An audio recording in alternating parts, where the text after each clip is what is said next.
What's up? Welcome back. I'm John Stark from MacTheMovieGuy.com, your favorite blind film critic, and today this is a recap of Only Murders in the Building, Season 4, Episode 6. Blow Up. Yes. This is on Hulu and still has audio description, just in case you were wondering. Yes, it does. Uh, and we pick up when's last we left off with the shooting. So this episode is told primarily from the brothers sisters point of view, and like they've made this really interesting sort of like it's sort of a little Wes Anderson-y to me, where it felt like a little bit like Asteroid City esque episode. A little bit of fourth wall breaking. But we see that they have hidden cameras everywhere, and so they were able to sort of put together all of these shots, but they still, even with all their hidden cameras, they don't actually know who fired the shot.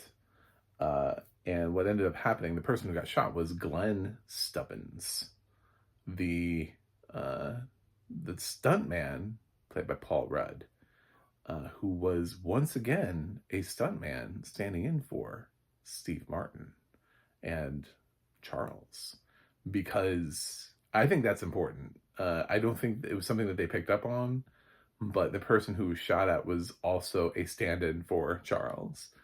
So, but it turns out Glenn has a metal plate in his head. So the bullet actually, well, it hit him and knocked him unconscious. It didn't kill him. It instead ricocheted into Zach Galifianakis, who also didn't get killed. So there was no murder in the building. There was just two people got shot and had to be hospitalized. So we got Divine Joy Randolph is back as her police officer, very upset that her Zach Galifianakis was shot, but she's there to give more information to the crew about what was going on. It turns out that the mysterious Dudenoff is not actually in Portugal. He's actually just like down the street in a bodega area thing, like just cashing checks. So question mark, like what's up with that? Is that going to become relevant? So these three, at first they freak out and they like leave, and they bring Howard with them, who's still filming his documentary. And then they all try to figure out the mystery, and they have this idea where they should go and watch the original film done by the brothers sisters, because that's their number one. The person who they think did it is still the brothers sisters. And so they watch the student film where they see that, oh, look who's in that. Oh, it's their neighbor, Fish, the fish guy. Richard Kind is in this. So they go back over to his apartment and they're like, dude, you were in the film. And he's like, oh yeah, I know the brothers sisters. Yeah, we all had the same acting coach, and turns out that acting coach was Dunov. So everything is coming sort of like full circle in a very weird way too, by the way. It's like, wait a minute, you guys all had the same acting coach and now you live in the same building together? Like, this is very odd. So we're definitely being thrown in a lot of different directions this season. There was another mention that Amy Ryan's character has been spotted back in the area, so she might pop back in. Oliver calls Loretta and proposes after his near-death experience, because he thinks he was the target because Zach was the one who got shot, even though the bullet ricocheted off of the stand-in for Charles. I don't know why they haven't put this together. Anyway, so yeah, they have lots of thoughts, and there's a meeting. Bev brings them in, and there's a phrase that she uses: "The show must go on." and she's also the producer, which gives me a really interesting sort of perspective on this as well. Uh, and she passes around a voucher thing. So by the end of the episode, what we see is the guys realize, they see that this whole thing, and there are cameras in all their apartments, and uh, they're like, that's an invasion of privacy. Get the cameras out of our apartments. So the sisters brothers have to go in and get all the cameras. They find cameras that aren't theirs. So not only were there cameras that were put there by the sisters brothers, but there were cameras that are just there that somebody else put there. And they're like, no, we wouldn't shoot. This is a lower grade. Um, so somebody else has been watching them, and then they all get a text, and it's like footage of them being watched, but not all necessarily at the same time. Like Oliver's is like from 5 days ago. Charles's, I think, was current, and they all get the same "I'm watching you" text message, which causes them to freak out and leave. It's probably the quickest and best summary. So, who is the murderer in the building? If you've been watching and sticking with me, I have a theory that it's Howard. I have a theory that it's Howard because he's never had more screen time. So he's either the killer, or they're trying to get him an Emmy nomination. One of two things is happening, because he has more screen time than he's ever had. And he had a decent amount of screen time last season, but he's basically been elevated to co-lead at this point, with the other three. At this point, if he's not the killer and the show progresses to season 5, he needs to be added with the others as a lead, because his amount of screen time and the amount in what he's participating in terms of with the podcast, he's really sort of become a part of the podcast.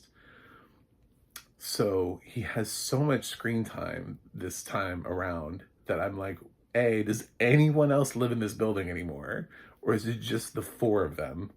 Like, was everybody else murdered in the building? Because originally, when we started out in season 1, it's like there are all these other people that live there. But now there's all this stuff happening in their apartment, and it's this movie that's being made about the podcast. So you would think other people would be like popping out and being like, hey, I want to know more about this movie that's being made about this thing that I was involved in. But we're not seeing any of those people. We're just seeing Howard all the time. Howard is one that has been mentioned to have a counterpart for the film. I think he's being played by Josh Gad, which we haven't seen, who we haven't seen, by the way. So he's got an inordinate amount of screen time. And while I don't have a motive, it could just simply be the fact that he is tired of always being undervalued, maybe that's it, and but they find out at the end of the episode that when they get the ashes, that Dudenoff is also dead. So what would he have against Dudenoff? I don't know, but he could, maybe he's also an acting. I keep waiting for him to make a drop, like a little hint about acting he used to do, along the way, or something that would have allowed him to be. It's possible also that maybe he tried to get an apartment from this Dudenoff scam thing that he was doing. I think it's possible that Howard could have teamed up here with Dudenoff. It's also the kind of thing that he could have maybe teamed up with Zaz for something, and Zaz wouldn't have thought anything of Howard. I think Howard is such a sleeping duck here. Although, so they've been doing something where they put movie titles in every single show title, and Bev said they have this. So they have these like murders in the building. It's like a very crime heavy thing, and when I heard her character use the term "the show must go on," it reminded me of a musical called Curtains, which takes place sort of in a theater, Now that's sort of a reference to last season. This theory would work better last season, and it honestly, if if the character who was the killer last season had said it, I might have picked up on it a little bit more. But one of the two, there, because there are essentially two killers in the musical Curtains, and one of the killers is the producer, who is trying to still make things happen, and in spite of she's got her, she's got this whole show, and she's, by God, she's gonna make it happen. Um, and she has this big thing where she keeps saying the show must go on, the show must go on, because I say the show must go on, is one of the songs she has. And there was such like a huge emphasis on that I was like, I wonder if that's an homage to something. And that was it's weird that was the homage that I was picking up on. I'm trying to look for little clues along the way. When you look at the titles of the stuff, and they're all movies. Well, they're making a movie now, so I don't think that that's a huge stretch. But when you try to look at how they are, well, Blow Up is about a photo, like, it's about modeling and photography and stuff like that. And this is about a photo shoot at the beginning. So, yeah, I mean, it makes sense. So when you're trying to look for deeper meaning in things, do I think any of the Westies did it? Maybe. I mean, the other interesting thing here is it shows them really easily being able to remove the window. Like, they know how to do it. So they're able to take the glass window pane off and fly a drone outside their apartment. So that doesn't really look good for them either. But they keep coming back to the fish, the eye, the pink eye, and now it's on the other side because it hops. But last time they saw it, like, they actually saw that he does actually have pink eye. So yeah, it is. I just don't think it's him, even though they keep coming back to him, and they're really hitting us hard on the Sisters Brothers, because every other time they've kind of picked somebody that they haven't been hitting you hard with until the end. So when I'm thinking about, like, who are they not looking at all? And so I've come up with Howard is my number one choice. Bev would be my number two choice.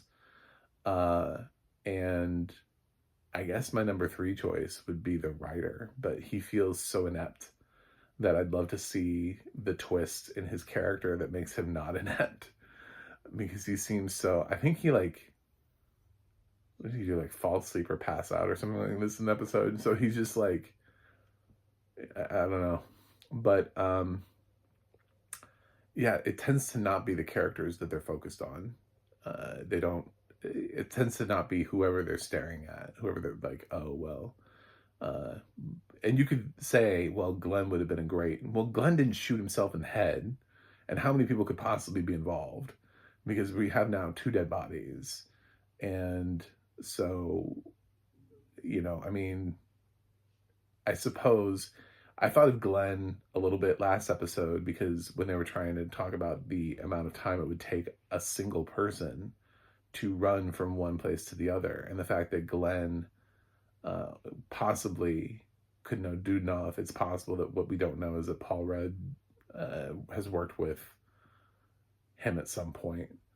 Ben from season 3 worked with Dudnoff, and that's how Glenn knows Dudnoff. And so Glenn had some sort of backstory with Dudnoff. I've thought about that, but I'm like, then how did he just shoot himself in the head? Why? Why would he do that? And from where and how? Like, did he have like a timed rifle that allowed him to stand in that place at that time? Like, it